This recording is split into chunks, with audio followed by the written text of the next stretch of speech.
Well, it's been long in the waiting. BCCI finally agreeing to come under the ambit of the National Anti-Doping Agency, that's NADA. Pushed into a corner by the Sports Ministry, the Board of Control for Cricket in India finally falling in line, agreeing to allow cricketers to be tested by NADA. Controversy is over the way the testing of Prithvi Shaw was handled. The Wada has said it will look into the matter, but what the World Anti-Doping Agency is currently investigating is a major doping scandal involving Sun Yang. The controversial Chinese swimmer, incidentally a triple Olympic champion, smashed his blood sample, something his own bodyguard had justified. Yang has since become an international untouchable, and so during the recent World Aquatic Championship in South Korea, an Australian swimmer refused to share the podium with him. The Shaw case pales in comparison to Yang's, but who knows what kind of skeletons will tumble out of the cupboard now that the Board of Control for Cricket in India has fallen in line with the WADA code. It has signed on the dotted lines to acknowledge the National Anti-Doping Agency as the nodal dope testing body in India. It is a tectonic shift in the BCCI's stated position, that is, it does not regard NADA as a competent enough authority to test the Indian cricketers and often question the competence of the Delhi-based agency. But on Friday, it acknowledged all the conditions of NADA. The only point it got away with is that the testing process should be according to its demand, and should that result in extra expense, the BCCI will bear the cost. This time around, there is no politician to rescue the BCCI. The Vinod Rai-led Committee of Administrators had no choice but to toe the line of the ministry, which had linked NADA compliance to any permissions. As a result of this compliance, NADA will now test the Indian cricketers, something that was done by a Swiss agency called International Dope Testing Management (IDTM). The Swiss lab now will not be functional. Finally, the contentions whereabout clause, that is something even Sachin Tendulkar was opposed to. The Indian cricketers had contended that the clause was dangerous to the security. But with BCCI ready to toe the line on these two issues, the matter is settled. By the way, the BCCI and IDTM apparently were following the whereabouts clause and out of competition rules all these years. We should know soon about the veracity of these claims. 9 years later, the government finally cracked the whip and probably sent a clear message to every other sports federation in the country. No one is above the law. Sports Desk, TD News. Well, what does this move mean for cricket in India, and how does now BCCI, agree to the fact, or, accept the fact that NADA, that it objected to for such a long time, suddenly is very much acceptable to BCCI and towing the line that Sports Ministry wants them to do. Well, to get a perspective of that, joining us in the studio is somebody who's always been us, but joining us for the first time on Sports 360, Ravikant Singh joining us this evening. Ravi, good evening. Welcome to Sports 360. Ravi, purely looking at, the changing dynamics in which it took 9 years for this to happen, but finally the amalgamation that BCCI agreeing to come under NADA and agreeing that their players can be tested under NADA. It's a big significant move that BCCI has taken. Well, it is definitely a huge move, because see, the basic objection that BCCI always had was that NADA was not competent enough. True. Now, once NADA has got the recognition from the World Anti-Doping Agency, the BCCI had absolutely no room to maneuver. Now, what they were fighting was about the whereabouts clause. That was a security concern expressed, but even there, I think all their doubts have been settled. Now, what they have been fighting against is that NADA should not decide when and where. Now, that is something that NADA and WADA will not accept. So, talking about that whereabouts clause, which has been a contentious issue. But when you look at the previous agency, the Swiss agency that BCCI had hired, there was no issue. The whereabouts clause was very much there. The players were following it. Why is there, a cause of concern when it comes to NADA, that you have, you've got such a lot of security issues world over? Players don't have an issue when they come under this particular, under the whereabouts clause. Well, you've got tennis stars, you've got golf players who are much bigger stars worldwide, who are functioning under WADA, who provide their whereabouts clause. And it's not as if, you've got to provide your, movements. You just got to inform the agency about for a 1 hour period where you could be available. Now, this is only for random testing, number one. And another thing you've got to put in perspective is that this information is not available in the public domain come what may. Okay. WADA guards it like, you know, it's a treasure trove. Okay. They just do not let anybody get anywhere close to that kind of information. And even when NADA would want that information, they will have to request WADA that, okay, we want to test so and so at this particular time, and then WADA will inform them about the whereabouts only for that particular day. Okay. Not for a week, not for a month, only for that day. Now, that makes it absolutely clear that players' movements cannot be tracked and it cannot be a security issue. Okay, you know, considering that it's taken 9 years for this particular, you know, movement for finally agreeing to sign on the, you know, on the line by BCCI, what's at stake? You know, what forced BCCI suddenly that, you know, there's too much at stake that, you know, maybe we go and sign on the dotted line and agree to be a part of this? Look, earlier all the clearance, look, for one thing we've got to remember is that BCCI is not dependent upon government finances. Okay. They do not take any grants from the government. The only thing that they come to the government for is help in getting clearances. True. And number two, security clearance for staging matches. Now, that is where I think it was very, very smartly done by the sports ministry, that they really arm twisted them. Says, look, if you want a security clearance for an international game, you come to us. You follow our rules, otherwise you are not going to get sanctioned. Okay. And they held that sanction back once, which was enough of an indication they are not willing to play ball anymore. Okay, you know, considering what's at stake there, what's been this issue all about, let's now take a look at the Indian sports, or for that matter, you know, the way the things are, you know, the sports in India that have been affected by doping at large. You know, let's take a look at that particular graphic play that's coming on your screens on how how Indian sports have been affected by doping at large. Athletics tops the chart. Bodybuilding number 2, cycling number 3, weightlifting 4, football, powerlifting, wrestling, rugby union, aquatics and boxing. Boxing is a cause of concern. Wrestling is a cause of concern because these are sports from where we've got Olympic medals, sports that look good for India, for especially weightlifting, where India stands a chance to win huge at the Asian level, at the Commonwealth level. So, some sports that are under the scanner, but surely some sports that need a serious look on the way they have been managed and the way doping needs to be checked time and again. Let's now also take a look at the Indian players who've been in the docks, you know, with doping and who've been affected by doping. The list is not very long, but then the few big names that have been affected. Prithvi Shaw, the reason for all this to be in the gambit, Prithvi Shaw, the cricketer, young cricketer, had a cough syrup that turned a big problematic issue for them, finally banned for 8 months. Narsingh, the 2016 Olympic game, before it happened in wrestling, failed a dope test just before the Rio Olympics, and then he couldn't participate in the Rio Olympics. Sanamacha Chanu in weightlifting tested positive for a banned substance, second offense before the Olympics, and she was out. Seema Punia tested positive in 2000, tested positive again but cleared by AFI there.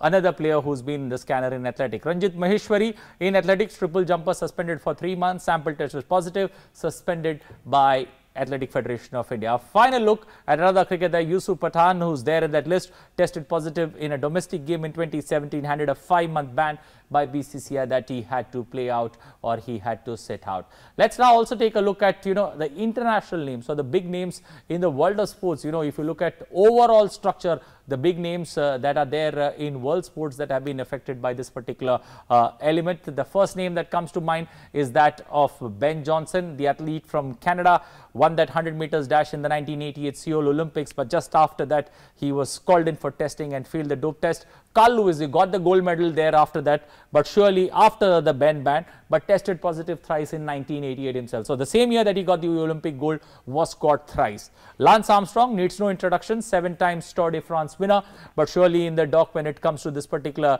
issue of doping, he accepted it and was out of the business. Let's once again get Ravikant back in the discussion. Ravi, when you look at these names that have been caught by doping, that have come under the doping scanner, do you feel is there a world that we can look at somewhere deep down? Now you see a Sanyong case in the World Swimming Championship. Do you see a phase where the Russians are already affected, but do you see a phase where this can be checked, an Olympic, or for that matter even an Asian Games that we can see that's dope free? Where we don't feel any champion, a potential champion who's standing at the podium? International sports to be absolutely dope free. Okay. That is something that, you know, it has been almost perfected to an art by all the different coaches, and especially those from the former Eastern Bloc, which is East Europe and Russia. And that region was always known and always under a bit of a shadow. Now things have come forward that there was a systemic problem there, and which is why athletes from Russia were banned completely from international competition.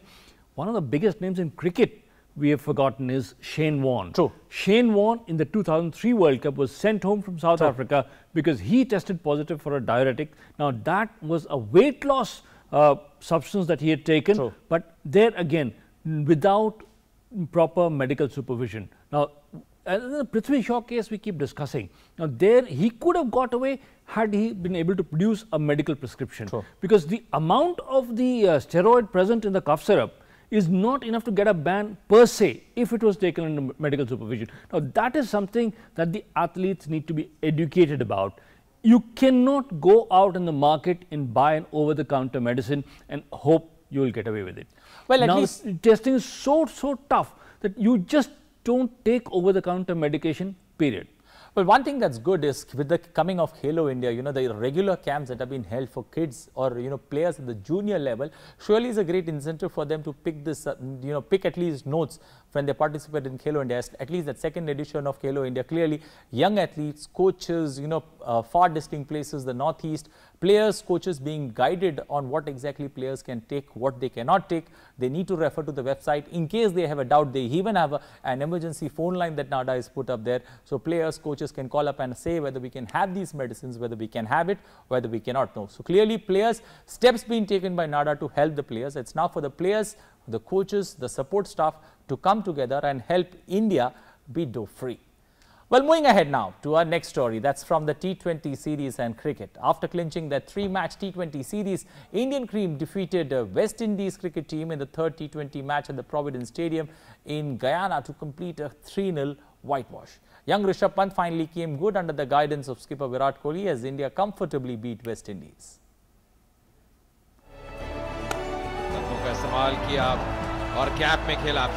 Half centuries by captain Virat Kohli and wicketkeeper batsman Rishabh Pant guided India to a comfortable 7-wicket victory over West Indies in the final match of the 3-match T20 international series. Let's take a look at India's top players and how they fared in this series. Rohit Sharma, a 67 in the second match added value to Rohit, and his fluent 24 in the first match played a big part in India's nervous chase of 97 at Florida. But he did not play in the third T20 international, and now a refreshed Rohit will be eager to have a go against Windies in the ODIs. Virat Kohli. Kohli too did not look comfortable in the first match, but as always he fought till the end. The chase master in him woke up in the final T20 international where he and Rishabh Pant mounted a clinical chase. But Kohli will be eyeing that big 3-figure mark in the ODIs after scoring 5 consecutive 50s in the ICC World Cup 2019. Rishabh Pant. In the first 2 T20 international matches, Pant's batting was a shocker. He wanted to muscle the situation than tackling it with common sense. But a vastly changed approach at Guyana saw him notching up a composed 50 and staying till India went past the line. Hopefully we can see this Pant more often. Ravindra Jadeja. Jadeja did not have too much of a role in the series and was rested for the third match. But in the short span, he bowled very economical spell in the first match and plucked a wicket. He needs more consistent opportunities. Navdeep Saini. The young pacer was India's highest wicket taker in the series with 5 scalps. He generated pace and showed he has some good variation too. Some more changes will make him a mature pacer and good addition to Indian attack. Sports Desk, DD News. Let's also take a look at that graphics on the players that took the maximum number of wickets. Saini, your number 1 wicket taker, purely picking up 5 wickets. The other wicket takers that were there in that particular serial for West Indies, there were 2, along with Chahar, who was making his debut there in that one match, he picking up 3 wickets. So clearly Indian bowlers, new names, that are coming to the fore post the World Cup. You know, we had those names that were regularly there, but players that were given a chance in this particular series, players that have come good in this particular series for Team India. Let's once again get Ravikant back in the discussion on how or what this particular series means for India purely in terms of T20, considering we got a World T20 Championship coming up next year in Australia. What does this mean? The new talent or the new pace or spin that we've seen in this particular series, what does it mean for Team India? Ravi, purely looking at the talent that we saw or the talent that was given an opportunity in this particular series, what's the sense that you pick? You know, is the bench strength getting stronger and stronger, or do you feel the players need to be given, you know, more opportunities for them to be tested and be ready for the World T20 Championship? I think this is a great opportunity for the youngsters to parade their wares, because you saw Navdeep Saini. He was a net bowler in the World Cup, was not considered good enough to be in the 15, but the moment he's been given a chance, he's bowled and bowled accurately. That is the key. Players are willing to bend their back, get that pace and also improve on their accuracy. Now, getting that is the key, because once you start bowling accurately at this level, batsmen are very wary, because if they miss, they know that they are going to be having the furniture disturbed. So that is a very, very important thing, and the same goes for Deepak Chahar. Again, his accuracy was absolutely immaculate, and I think I was more impressed by the bowlers rather than the batsmen, because batsmen, it was the same old culprits there, Rohit Sharma, Virat Kohli, so nothing much to talk about. Pant being guided through that innings, that was an eye-opener, and why that did not happen in the World Cup baffles me. Well, it baffles many, especially the way the first Ashes test also went by. You know, if you look at that first Ashes test, the way it went by, it looked that England had Australia on the mat there in Edgbaston. But then, you know, Australian cricketer Steve Smith, who was returning, you know, from that one-year ban, clearly the player of the week, when you ask me, for the sheer brilliance that he brought to the cricketing field. Australian cricketer Steve Smith scoring back-to-back hundreds in the first as well as in the second innings against England in that first test in Ashes, clearly setting the tone. He achieved this feat during the second innings of the first Ashes test against England. And so Donald Bradman still holds that record with 25 centuries in 68 innings. Smith recorded his 25th century in 119 innings and went past Indian skipper Virat Kohli, who had achieved the feat in 127 innings. So yet again, he is a player of the week. He's been a player of the week in week 1. He's also been a player of the week in week 2 of Sports 360.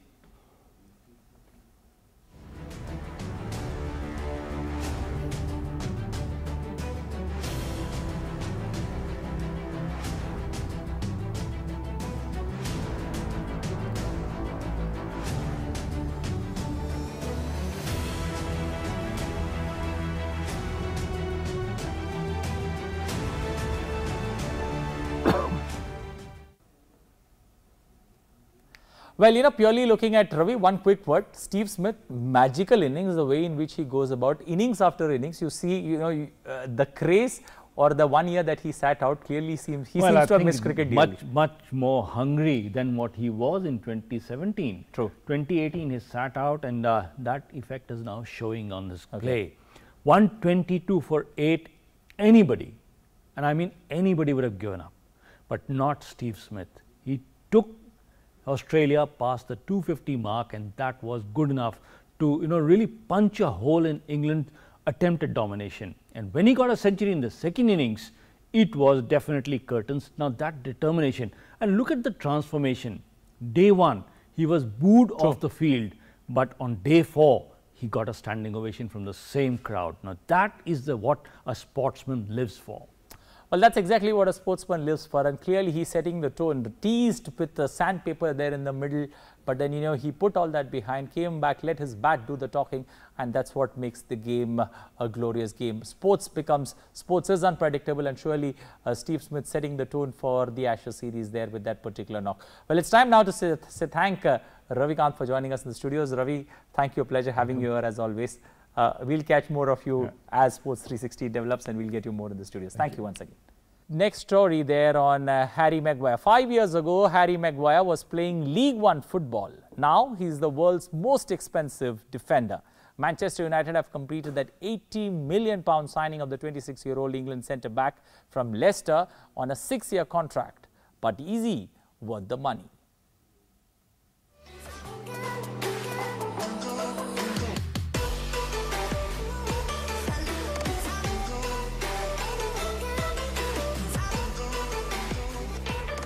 5 years ago, Harry Maguire was playing League One football.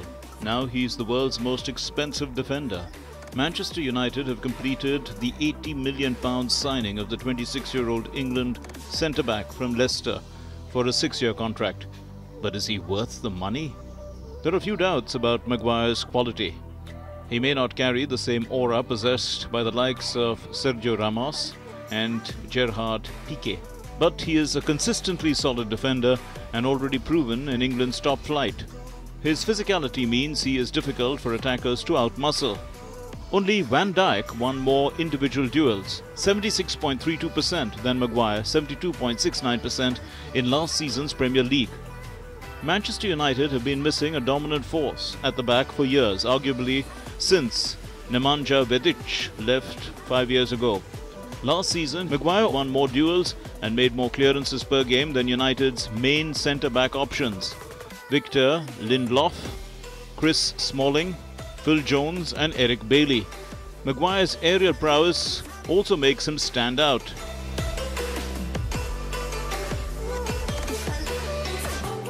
For the money they have spent, United will believe they have signed a defender who can stand alongside Europe's elite.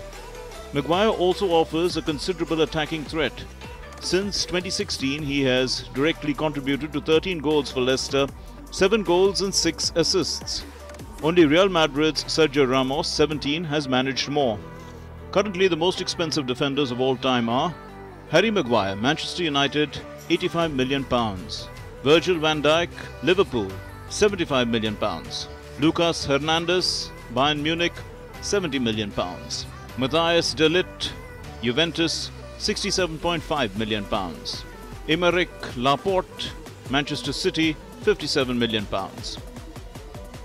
The trend of buying defenders for a very hefty price came about when Pep Guardiola arrived at Etihad. The Spaniard struggled in the first season in England as the aging backline provided Pep with a huge problem. The next season saw Pep splashing out cash as Manchester City bought an entirely new backline, with the new look defence costing more than £200 million, twice breaking the world transfer record for a defender. All this changed when Liverpool went all guns blazing to sign Virgil van Dijk from Southampton for a whopping £75 million, £23 million more than the previous record. With these strengths, despite his huge price tag, Maguire has the ingredients to perform well for his new club and continue his reputation as one of the Premier League's best defenders. Sports Desk, DD News. Well, how does Harry Maguire compare to Europe's best? How does he look? For the money they have spent, Manchester United will believe they have signed a defender who can stand alongside Europe's elite. But how does the stat compare to some of the best centre-backs across the continent? Let's now take a look at the statistics purely from the 2016-2017 season. Minutes played, Maguire has played close to, I would say the second highest player purely in terms of the minutes that he spent there on the court. In terms of tackles too, he comes as the top player when it comes to the tackles that he's taken, 148 tackles. But purely in terms of aerial duels, I would say second best to Van Dijk there, 74% that he's managed today. In terms of intercepts, one of the best in the world. As a centre-backs, one of the best centre-backs today in the world. In terms of clearance too, I would still say I would put him a little behind Van Dijk there purely in terms of clearances that he had. But overall, when you see, is it the new trend that we're seeing in world football, where centre-backs have become very crucial to world football, and every club spending a lot of money there on getting centre-backs for every team. Centre-backs are suddenly becoming the go-to player for every match. If you purely now look in terms of, percentage-wise, aerial duels won, he is your number 2 player after Smalling. Duels won there in the air, I would still put him at the number 2 position. But also in terms of clearances, the top player when it comes to clearances there, and also in terms of passes, I would still say that he is number 1 in terms of passes. So purely if you look at these statistics, it's a big buy that Manchester United have done in this season. But we'll wait and watch as the season opens on how or what Harry Maguire can do to Manchester United. They have looked a bit iffy last season in their defense. This time around, can this magic work? Can Harry Maguire's coming change the dynamics of the top 3 in English Premier League?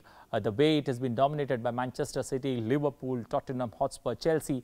Can Manchester do something different? We'll have to wait and watch in the season as the season unfolds, and what kind of an impact Harry Maguire has on the season. Well, now we're talking about its pre-season. It's only pre-season still there in Real Madrid. But has there been, there's already been enough criticism aimed at new star signing Eden Hazard. But the former Chelsea man proves his class with the first goal for his new club. Let's take a look at this goal. Certain sections of the Spanish media have said that, or have teased Hazard for being overweight and failing to put in match-changing displays during the pre-season. But this is the goal of the week that he scored in that pre-season for Real Madrid. A scratcher there, but then surely setting the tone, wearing shirt number 50 there for Real Madrid, but one of his opening goals. We've seen it enough when he plays for Belgium and when he's played for Chelsea, but this is the first match that he's set the tone, scoring that important goal in the pre-season for Spanish giants Real Madrid.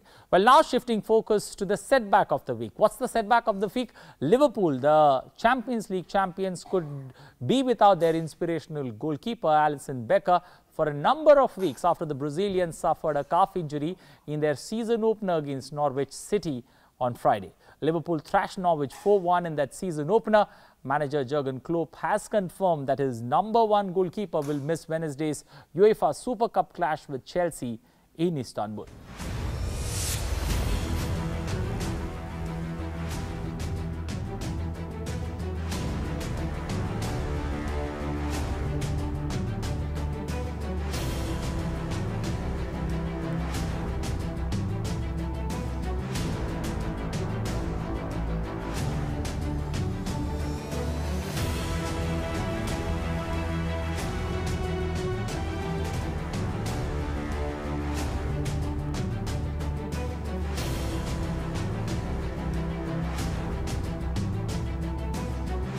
Well, that's all we have time for in this week of 360. If you like Sports 360, do tell others. But if you don't, do drop us a mail on ddindiasports360@gmail.com. We leave you with a positive sporting thought for the weekend. Wake up with determination. Go to bed with satisfaction. Well, Kane Williamson, the Kiwi captain, has following all across the globe. Sri Lankan supporters got a cake to celebrate his 29th birthday. Watch this video in our segment Image of the Week.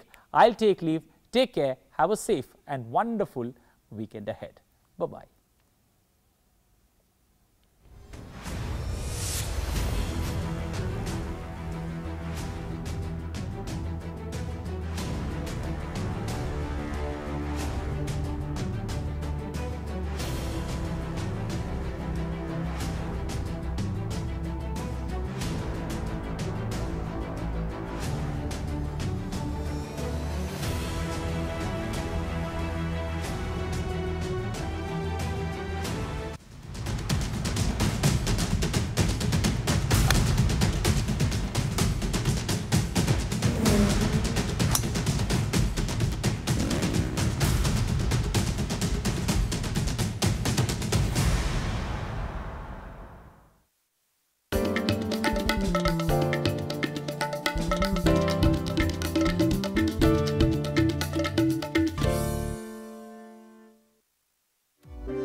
Hello and welcome to CinemaScope. I'm your host Jyotika, your one-stop destination for every news and update from the world of cinema. Right from filmy gossip to new releases, we bring you every aspect of Indian cinema. So what are we waiting for? Let's speak into this week's episode and start the fun.